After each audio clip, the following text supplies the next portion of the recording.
Hey everybody, welcome to this special Christmas Axe episode of the AXECast. I'm in Tucson, Arizona. It is beautiful outside today. I'm with my friend, Mr. Brandon Heath. We're going to be talking a little bit about gifts, specifically the gift of music. So if you're out there and you want to make music your career, or you want to use your gift that is music, this is a great episode about career and calling, because he's lived that answer versus just sort of sought that answer out.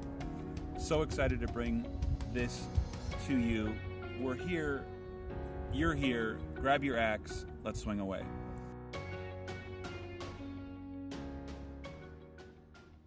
All right, everybody, before we jump into this, make sure that you check out feed1.com and how you can feed a child in the developing world for $10 for the entire month. Brandon and I are sitting here at a coffee shop. We just bought some Topo Chicos. You know what that is. And if you don't, it's mineral water that's carbonated from Mexico, which I think is ironic because the only time I've ever gotten sick from water was in Mexico. They've got us. They're shipping it here. They figured out our weak spot. But there are children all over the world that $10 feeds them for a month through feed1.com. We literally spent $10 on a couple coffees, Topo Chico. Money goes so much further there. Check out feed1.com and get involved in feeding 1 million kids. And make sure that you check out shareword.org and put the Bible in someone's hand. Samson, a friend of mine, Brandon, he's actually collected names. It's crazy, but people that are waiting for a Bible. It's so strange that people have to wait for a Bible. Yeah, like when we got it on an app, or it's in a hotel drawer. But he's collected 10 binders full of 25,000 names and addresses in India right now. Wow. Of people that are waiting. Crazy. Shareword.org puts the Bible in someone's hand for $5. It's quite amazing. It's a good investment. So we're talking about a few things. We're on this K-Love Christmas tour together. You know what? We should just explain to people. There's a lot of noise in the background. We are sitting on a corner in Tucson, which is an amazing town south of Phoenix. Yep. It's about 2 hours of Phoenix. It's today's December 13th. Normally it would be very cold outside. It is 70, probably 72 degrees. Yeah, I looked. There's snow in Nashville, and there's snow in Minnesota. I guarantee you that. But we're sitting on a corner right now. Very large trucks and buses passing by, but it really is a good vibe. You're just gonna have to go with this. Yeah, the truth is we may get hit by a car. So if this ends abruptly, that's why. Right. But hey, let's talk about gifts, especially Christmas gifts. You went Christmas shopping today? I did, not really seeking it out, but I tend to get out when I'm in a different city, just when I'm touring. Yeah. I need to just get out. Well, those are the best gifts that find us. That we don't seek it, it just happens. The unexplainable thing that shows up, that's the gift. Well, we had an experience in Santa Fe a week and a half ago where we just kind of was like, let's just get out and see it, because we were playing Albuquerque and we rented a car and we were like, let's go see Santa Fe. Never been there before. And we went to a great little coffee shop and we asked the barista, who also probably drinks Topo Chico because he was very hipster. We asked him where do we go for lunch, and he gave us a spot. And normally you can trust a hipster to tell you where to go. But we kind of found a little bit of a lemon of a restaurant. Good vibe. Yeah, not a lemon of a hipster. He's probably a great guy. He's just solid hipster. Taco Bell would have been just as good. Anyway, today I got out, went to a little brunch spot after a quick workout, and I had, what did I have? Eggs Benedict, and then she told me about this coffee shop where we are meeting now, EXO Cafe, which is it's EXO. So if you're in the Tucson area, come here. But that's how I find places. I just ask locals, and I usually like to get out and just see the town. So Yeah. yeah. So you're Christmas shopping. Now, I got to ask you a question about Christmas. What's the best gift that what's one of the most memorable Christmas gifts that you've ever received? Well, this might be a predictable answer, and I actually talk about this every night on stage, but my mom got me an acoustic guitar when I was in 8th grade. I love that story. I did want to impress a girl, and it worked. I wrote her a song. Right. Super cheesy song called Weeping Willow. Were you the willow? No, she was. Okay. She Why was is she weeping? the withering willow? Oh, She was just, that sounds like such a great pickup line. I Man, know. I just want to comment that if you'd like to go out this evening, I couldn't help but notice you looked like a weeping, withering willow. A damsel in distress. No, she was just going through a hard time. Right. She was Right. maybe depressed at the time, and So this guitar, yeah, I mean, that changed the course of your life, to be honest. yeah. I wanted to cheer her up, and I wanted to kind of like figure out who I was, and so I started writing songs, and it was like the best outlet. I think every teenager is trying to figure out who they are and what they want to be about. And Well, you've written some amazing songs, man. thank you. Be honest, all over the world they've been sung.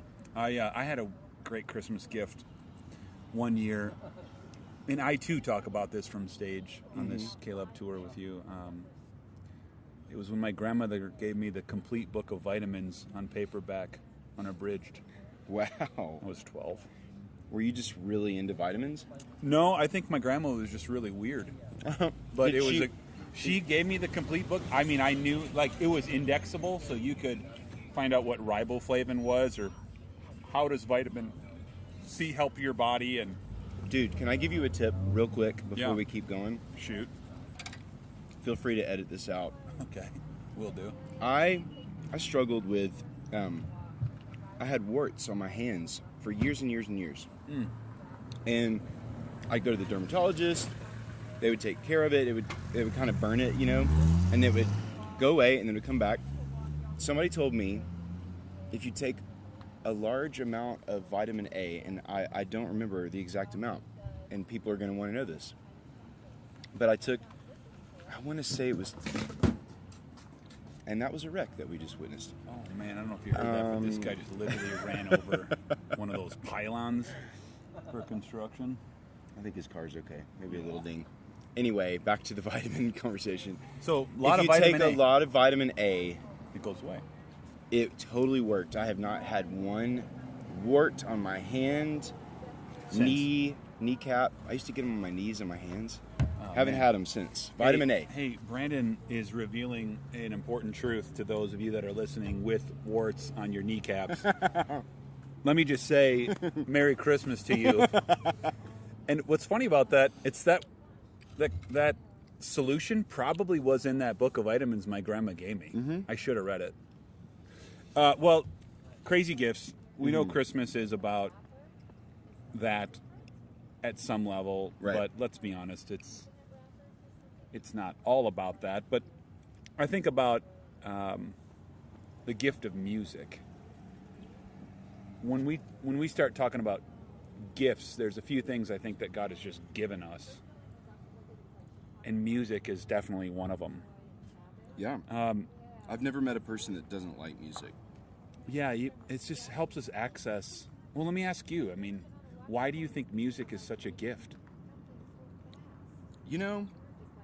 I think music is a way to communicate the heart. And I think music has the ability to get under the wall or over the wall that people build up around their hearts. And if you can put a message in a song, it can go right to the heart. That's good. And so I can scale the wall. I think that's why it's a gift, honestly, to everyone. Music is a gift to everyone. Now, not everyone is gifted in the way of creating music. But we're all gifted to enjoy it. But I think we all have this thing, like vitamins. We need essential vitamins. I actually think we need music in our lives, and I think that's why it's a part of every culture on the globe, and it's been around, forever. I feel the same way about art, man. I think that Yeah. music or the arts in general, we're that's talking right. about a visual application versus an audible application. The arts allow people to see what they couldn't hear. Music allows them to access a place that maybe they would normally fear. Like you said, scale the wall. That's so good. The role of the artist is to interpret the world right as they see it. Beautiful. That is the role of the artist, to interpret the world as they see it. So speaking of that, you have this song that I just absolutely love. It's a Christmas song that you've written recently. You've been doing it every night, about a manger. Can you just tell me a little bit of the backstory of that? Are you talking about King of Kings? Yeah, Okay. it's the one I think where just really the manger isn't just about people that go there for celebration. It's about coming back to the Right. manger. I mean, I just caught because I'm on right after that. And Yeah. So, So you're so getting I'm prepared. kind of getting prepared, but Yeah. Well, I really I just love, feel like that song, man, is a gift for the church. Well, thank you. I wrote it with a couple of friends in Nashville, and we were kind of looking at that old carol, "O Come All Ye Faithful," Right. joyful and triumphant. And the reality is, I think that the manger is not just for the joyful and the triumphant. It's also for the downtrodden and the doubting. It's an invitation to all of us to come and see that Jesus was really born in a manger for all of us as a train passes. All right, we're back. That train passed, and we both survived. That train has passed, and so has our train of thought. So if somebody wanted to do this song, King of Kings, in their church, because I can think of a number of worship leaders that would love to have that song Yeah. as a part of their Christmas celebration, where do they go? Well, the thing is, I have not really, I think it was your advice that I should tab it out so that people could find it and lead it. You can find it, you can find the song King of Kings on Spotify, Apple Music, pretty much anywhere you stream music, you can find it. And then I am probably going to do like a tutorial on it pretty soon on my Instagram On your page. site? Yeah. Okay. Or on your Instagram? Yeah. Well, that's kind of a good idea. Yeah. I like that's easy. Well, and a lot of people I'm always blown away at the talent that people have with music that listen to a song once. Yeah. And they're like, oh, that's 1 4 5 6 5 1 4, and then they just bar it out, and it's good to go. Well, let's be honest. Worship songs are usually pretty easy to learn. We tend to write them with not a lot of chord changes, so it's literally 4 chords that repeat over and over again. But and you add a little flavor. That's right. But I'm really proud of this song. It's funny when you have a song that you love as much as I love this song. It's just out at Christmas. It's like, man, I kind of want this to be out around for a while, but. Yeah, it's a great tune. I think it's the right message for the season. All right, good. Well, they can check that out and incorporate that into their, I guess, places of worship. I certainly enjoy it. Give it a listen. It'll definitely end up in your Christmas playlist this season. When you're looking at your life after you write a song, I mean, no smoke here, but you are a gifted songwriter and a singer, and that's packaged in people, and we get that. But the gift of music, though, what would you tell somebody who has that inkling that they have the gift, or they have the talent or the desire? Yeah. What's 2 things you would tell yourself as an inspiring musician, or as somebody who would be gifted, who would want to hone that craft, if you will? What are your thoughts there? Well, I mean, I knew that I had the gift, but I didn't know that I had the gift. I know that sounds weird. I needed somebody to come alongside of me and tell me, hey, you really do have a gift. But I felt like I spoke this language and I understood this language, and it was, I don't know, it felt like it was a little bit more of a connection than other things in life that I had with music. And so Right. I think that's when I knew maybe I had a gift, but then it was people that affirmed it, you know, that they really got something from a song that I wrote, or that they felt like more people should hear what I had to share, you know. Mm-hmm. I started to take that seriously. So if that's you listening, and you've started to write songs, or you're just a gifted singer, and not just a gifted singer, you're a gifted singer, because there's plenty of songwriters out there that have terrible voices and they need someone to be the mouthpiece of their song. Right. But if that's you, I would say make a couple of recordings and don't spend a lot of money on them. Don't do a lot of production. Just make them very simple, both in message and in delivery, because I think people are really looking for earnest offerings. Mm-hmm. You know what I mean? Yeah. I think that's what comes across. And a good song doesn't need a lot of production. Well, and you said something that I would take away personally if I was wanting to use my gift of music or the talent that God has given me, or that I would discover, develop, deploy. It's really about aligning yourself with someone else that has that to pull that out of you. Mm-hmm. It's almost like the Karate Kid and Mr. Miyagi, Qui-Gon Jinn and Obi-Wan Kenobi. Yeah. It's putting yourself in that mentee-mentor relationship intentionally with someone who is carrying that gift, so they can continue to develop that. I had that. I had a mentor. I had several. I think that's essential for everybody in music or in the arts, to have someone who's doing the music or doing the art. The challenge, to help them I think develop you're it. right, but the challenge is, how do you approach that mentor? You know, it's always better to be approached by the mentor. You know what I'm saying? Interesting. I'm trying to block the sun out of No, your you're eyes. good. You're good. I have a lot of people ask me that question about, well, how do I find a mentor? And I don't know that I know the answer to that. Mm-hmm. But I would say to those of you out there who do have experience and knowledge and expertise in the area of music or ministry, you should be mentors. I recently took on a mentee in Nashville, and it was out of my own conviction that I had never really done that before. Yeah. And it's not to really impart wisdom or, make him a success story, but I really just feel a responsibility to help people see the vision for their life.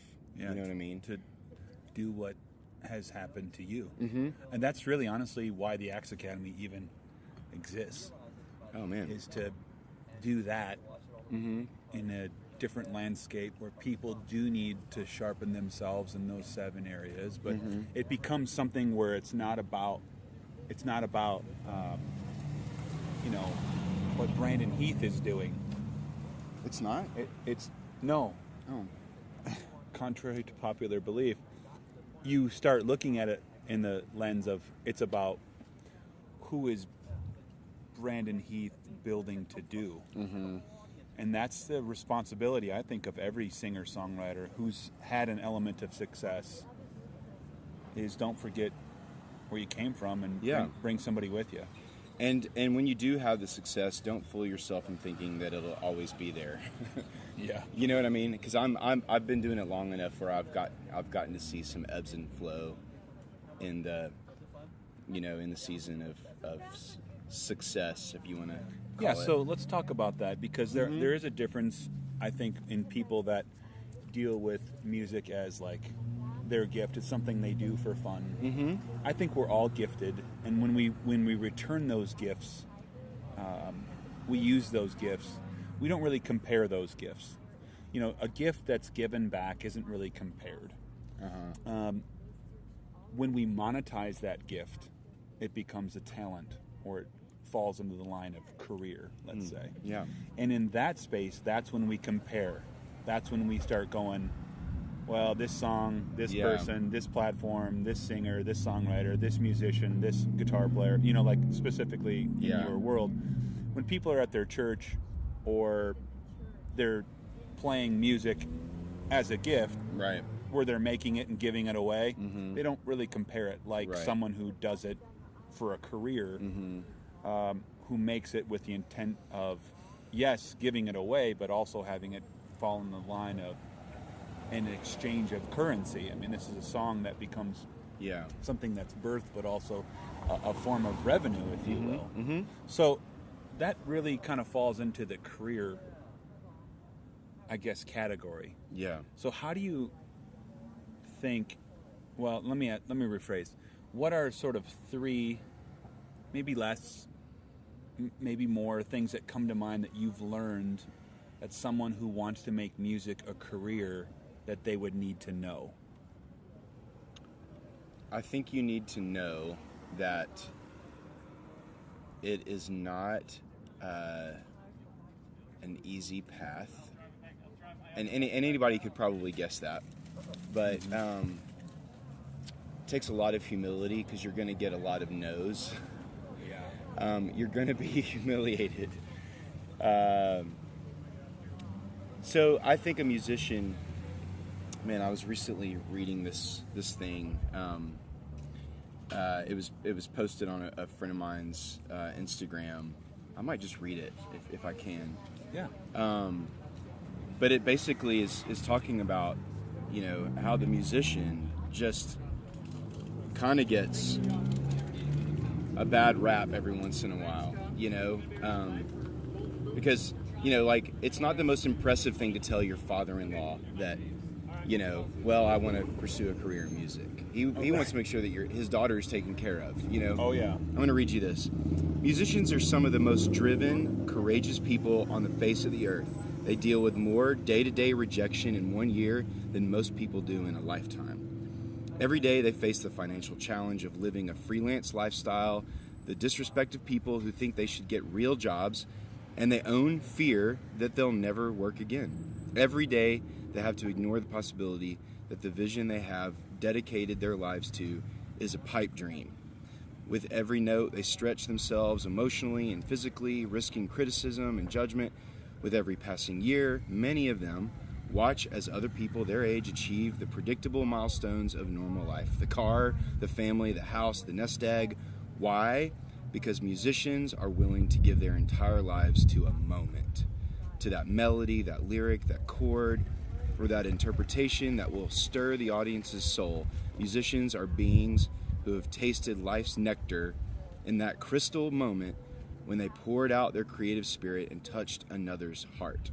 In that instant, they were as close to magic, God, and perfection as anyone could ever be. And in their hearts, they know that to dedicate oneself to that moment is worth 1,000 lifetimes. That was written by a guy named David Ackert, and he wrote that in the LA Times. But he nailed it. Yeah. Nailed it. Yeah, and you could even, substitute the word musician for artist. For I was thinking creator or curator of anything in the arts. A sermon, a pastor who births sermons, like that constant critique. How boring would the world be without its art? Yeah. So, first thing, you got to realize it's not going to be easy. It's going to take some thick skin. You're going to get no's. You got to move through those disappointments. Yeah. It's going to take some perseverance, some grit, if you will. Yeah. What's something else that you've learned? I think you need to really invite the creator into your creating time. Invite the creator into your creative time. Because to me, I think he wants to be invited to every part of your life. But I learned later than I wish that I would have that there was so much reward in inviting him in that time. And if the song never went anywhere, if it never, hits the radio or even really gets recorded, there was this special time where you got to collaborate with the Lord, you know? That's good. And I do think songs are God-inspired. I know Bono one time when he was accepting an award at the Grammys, he said, I would thank God for this song, but the song's just not that good, And I love that. I love that he said that. So for me, I think you just invite the Creator into your creative time. Yeah. I think it's really important. It's easy to miss that subtle nuance of where that flows from. Mm-hmm. That ex nihilo, that's something from nothing, like in Genesis. It's almost what a song is, in a sense. It absolutely is. It just comes to you. Somebody told me that music actually changes the molecules in the air. There's some scientific proof that shows that music changes the molecules in the air.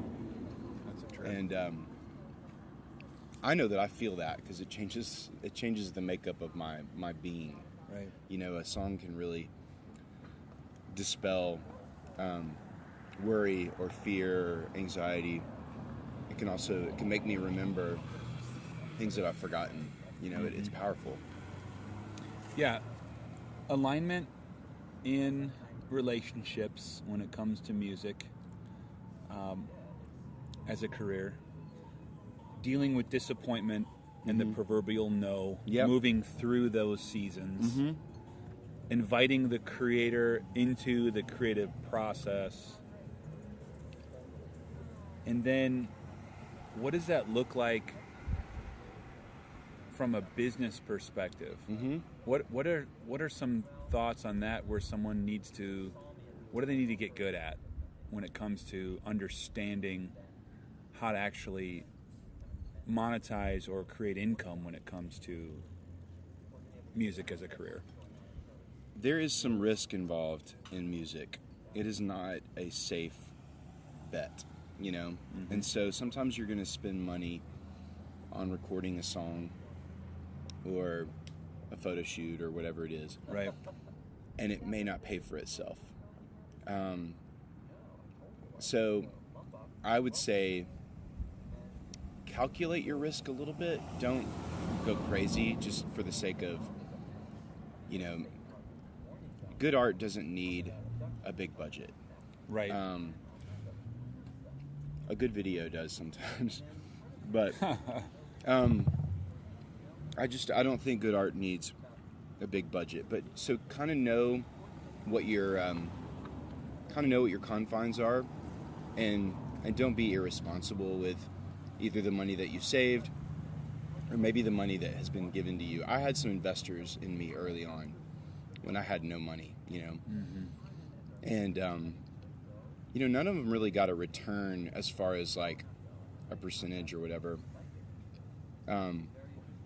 But they believed in me, and they helped me make my first record. Yeah. And so I was able to pay those investors back. I would say, if money is really tight, find some people that really believe in your gift, and just boldly say, hey, I need some help getting this thing going, And I may not be able to pay you back, but I really don't want to not pursue it because of resources. Yep. And people are so generous and love being a part of building something. Yeah. I have found that true in my own life. Yeah. Definitely aligns with Jesus' teachings about asking or having not because we just don't ask. And I think that there is an element of pride on the flip side. Oh, there's definitely. Especially in the arts, where you just go, I'm going to do this, I'm Yeah. going to bootstrap this, it's going to work. Oh, where wow. it's the humbling of yourself to walk up to someone and say, hey, I want you to help me launch this. So asking for help financially, I think is something that people... I think sometimes as artists, we feel like our art isn't legitimate if we can't do it ourselves, that we need help with it. And I just think that's a lie, you know? That's good. So some stewardship pieces about living within your means and financially investing correctly, and that's important when it starts talking about overextending yourself, calculating your risk, and asking for help. Those are two really good practical ways to say, hey, someone who wants to do music as a career, calculate your risk, and ask for help. Ask for some people to come alongside who really believe in what you do and help pay for those initial stages until they can, really pay for themselves. I am very fortunate to be married to a business manager. So she was actually working in the music business as a bookkeeper slash business manager, and she's really helped me figure out budget and also to save. Like, we've got a fund set aside for my next record, and There's wisdom in that. Yeah. There's wisdom in storing up for the next season versus just living in the present. And I think a lot of artists, and this is the advice I would give along that line, is you got to build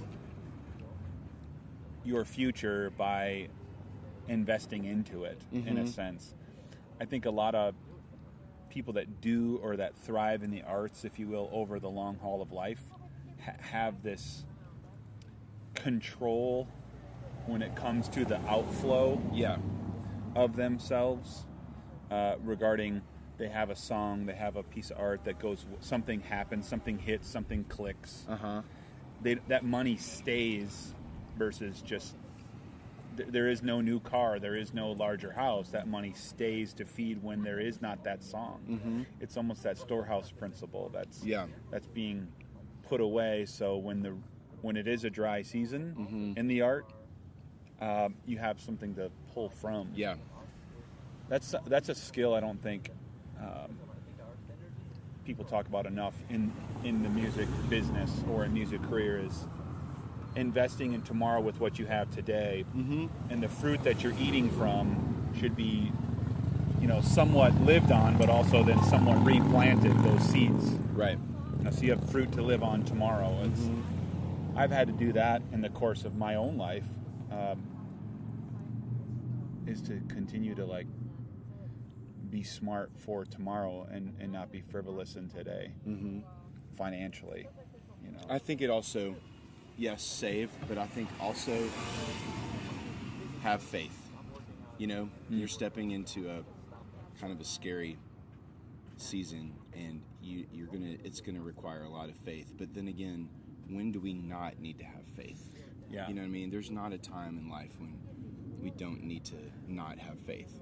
It's good. So I think it's a great exercise in faith to pursue your gift in music. And so these are some really good practical, hands-on pieces of advice that you've learned through the School of Hard Knocks. Let me zero in one thing here, just because I've appreciated this about your art through the years. How does somebody really become a better songwriter? What are some of the things that you've done to hone your craft? Because that first song, The Weeping Willow, and it really wasn't even that bad of a song. You should re-release it. I bet you somebody would really like it. That'd be awesome. But that's probably not going to happen. But okay. Thank you for the advice. Yeah, no problem. Not really advice. Talk to your business manager, maybe. Right. But I guess my point is you think about, that song. I think about that in the art that I've created, or the sermons I've written, right. Or just there is a difference between where I was and where I am. Yeah. Just from the craft. What are some things that have helped you?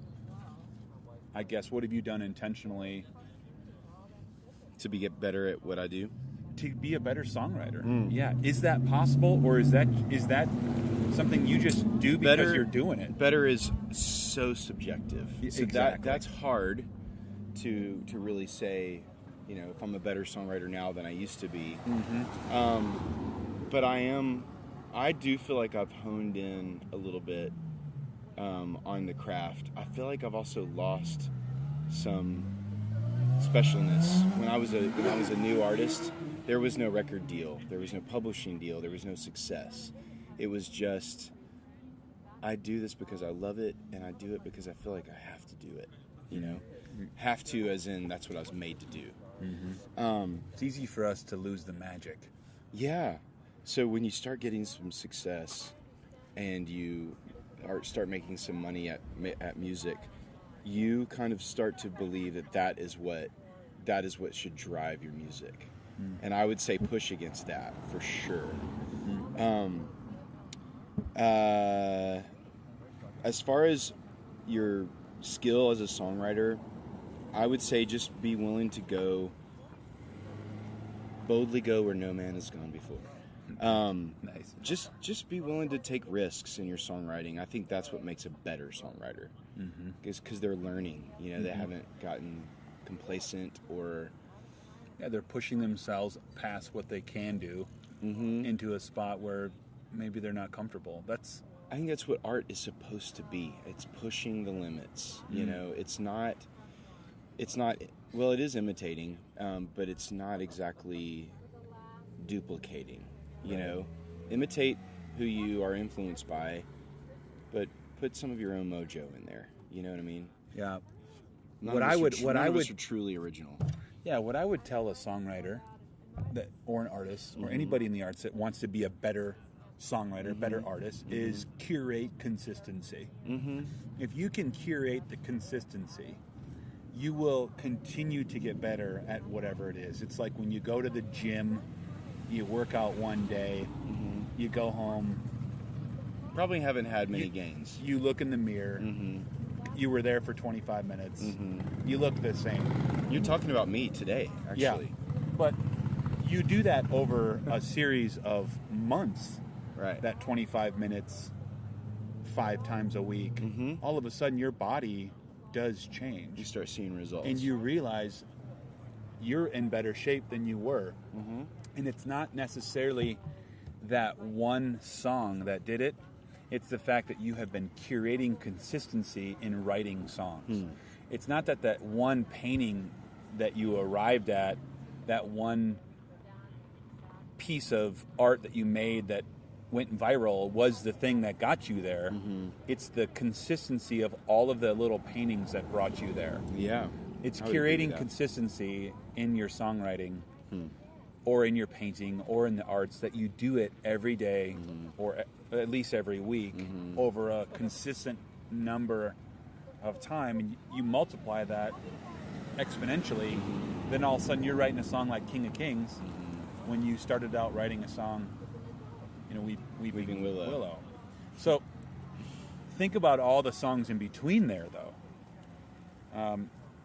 It's the curating that consistency as a songwriter, I think, is so important. Yeah. That we think we're chasing that song, we're chasing that painting, we're chasing that viral, we're chasing that whatever, when it comes to like something that's going to be big. Do you know what I've noticed about you, man? And I think this is maybe the last point that I want to make about creativity. Yeah. It actually takes discipline.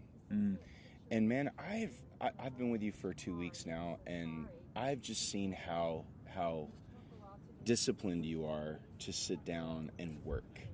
Like you're a hard worker, and I appreciate that about you. For me, I need structure in my life, and that really kind of helps me to be disciplined. Right. But I'm not just constantly writing songs, you know. It actually takes like an appointment.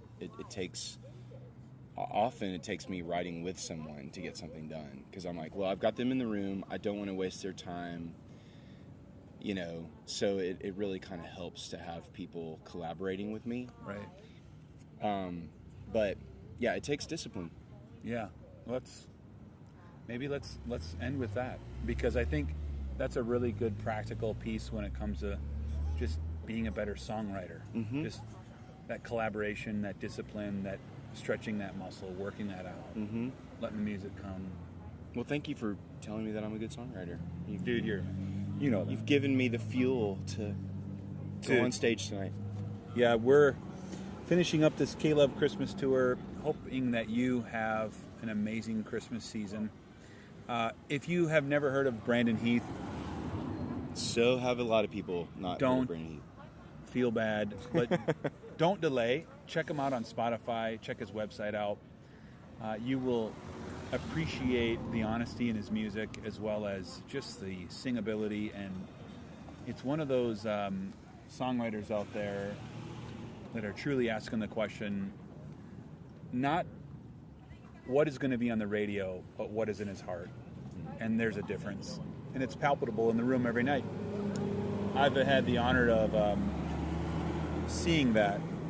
So make sure you share this with somebody in your life that wants to do music as a career. If they're thinking about it, good practical applications. We wish you a Merry Christmas. And a Happy New Year. And if you are struggling with warts on your kneecaps, 10,000 IUs per day, vitamin A. That's all you need. You're welcome. wow. Christmas came early for some of you. We would link the vitamin A that you would need in the description, but Amazon will drone it to your house. Exactly. Merry Christmas, everybody. Merry Christmas. Keep swinging away.